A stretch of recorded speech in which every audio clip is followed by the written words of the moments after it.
just saying, God has done some wonderful things in my life. A lot of people always ask me on show, man, how'd you come to know the Lord? Or how'd the Lord snatch you up, better yet? How he chose me, cause I sure wasn't looking for him. Let me go ahead and explain to you how our marvelous meeting occurred. Check it out. When I was younger, my dad was always gone on the streets, so I never really had that father figure. My mom had to play the mom and the dad, the good guy and the bad guy. And I remember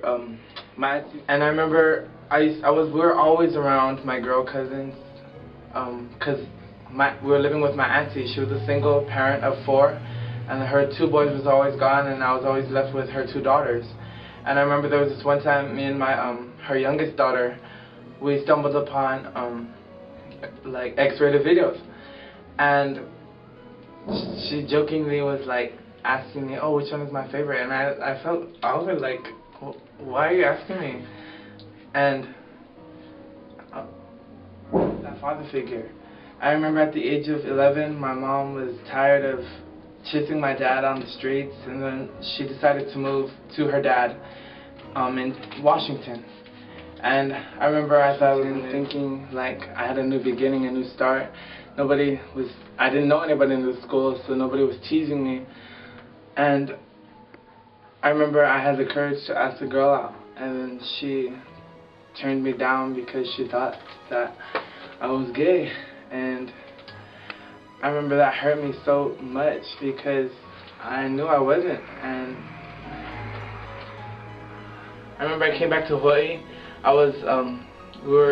We went to the beach, me and my cousin, my older girl cousin Samantha, and my little sister, and we were swimming, and then we had to go, and I went to the bathroom to change, and I remember there was this guy there. He was mid-40s, and he tried to touch me, and I was just in shock. Like, I didn't know what to do. I didn't know how to react. And I remember I ran outside. I changed as fast as I could, and I went to go call the police. And he came out, and like nothing happened. He tried to give me my wet clothes, and my cousin, the police came, and they tried to find him. They didn't find him. They didn't do nothing. And I was just mad because I wanted something to happen. And I remember after that incident at Ala Moana, my auntie and my mom, they both, on different occasions, they pulled me aside and they asked me if I was gay. And that hurt me a lot because I knew that I wasn't, but for them to be the closest ones to me and assume that I was, it wasn't a good feeling. And I didn't know how to take it. I began to get more insecure. I began to second guess myself even more, and we were invited into VO by Sister Solita, and we were going for about a month. Started being even more insecure, and I remember I was just like tapping into websites I know I shouldn't have been going on, and I remember we got invited to VO, and already like God was tugging at my heart the first Sunday that we went, but I was just refusing. I was fighting it, and for about a month I was just stuck in my sin.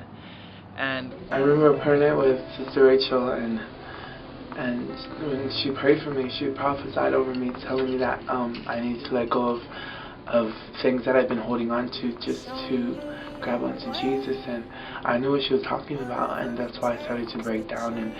And she told Matt Curlo to lead me in a prayer, to lead me to the Lord, and that's when I got saved. I'm involved in the youth gang worship team. I'm a part of the gang core. I help out in kids gang.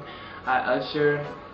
I just help out wherever I can. I'm in charge of the lights ministry. I'm just here to serve, and I'm thankful that God brought me out of that misery, out of that strife, you know. I just stand here a free man of God, a free gang warrior, free to worship, I'm free to praise, and I'm just free to live for Him. And my name is Zjay, I am 15 years old, I am a gang warrior, and this is my testimony.